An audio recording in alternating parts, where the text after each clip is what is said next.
So how was it being able to return to Elijah Price in this film? Kind of comfortable. It's kind of great to have a character that you like, that I think I have a pretty good understanding of, and I have a lot of empathy for, to be able to kind of step back in that skin and let him fly. Plus, I wanted him to have some kind of closure, and I think serves it well. That's great. Just talk about the merging of these two really incredible films and making them into three, this. Isn't it? Well, now it's a third, right? Yeah, kind of three incredible films. Knight always said that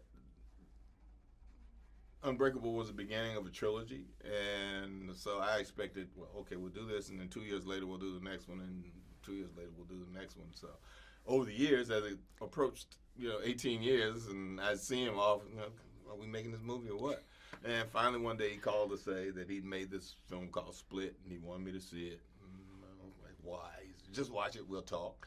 I watched it. I called him and said, what's this mean? He said, well, it means if this movie makes money, then that'll be the second part, and we'll make the next part of the film where all three of you guys come together. And I was like, oh, okay. And I get to unite with which one of them. He's like, I haven't made up my mind yet, but we'll see. So it's kind of good that he figured out a way to bring these characters together so that Elijah, in his frailty, has a comrade who's as strong as David Dunn, who he always considered his opposite but enemy.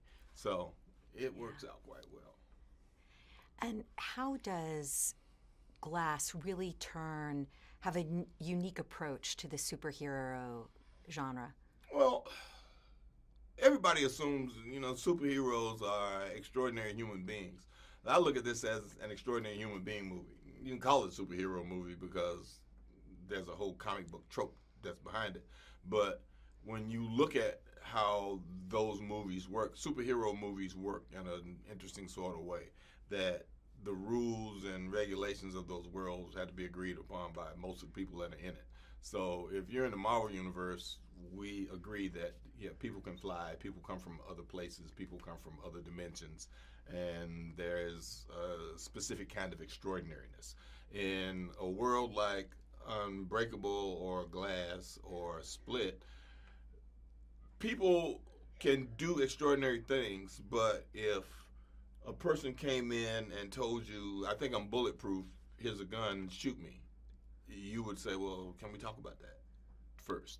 And they would try to talk you out of your extraordinary idea, which is basically what Sarah's trying to do in this particular film. And they've figured out a way, or as Elijah would say, you have delved into yourself to the point where you found that extraordinary thing that's in you, and you've been able to enhance it and bring it forward, which is what he believes is possible for a lot of people on the planet, that there are a lot of people who can do things they don't realize they're capable of. They just need to tap into themselves and find it. Fantastic.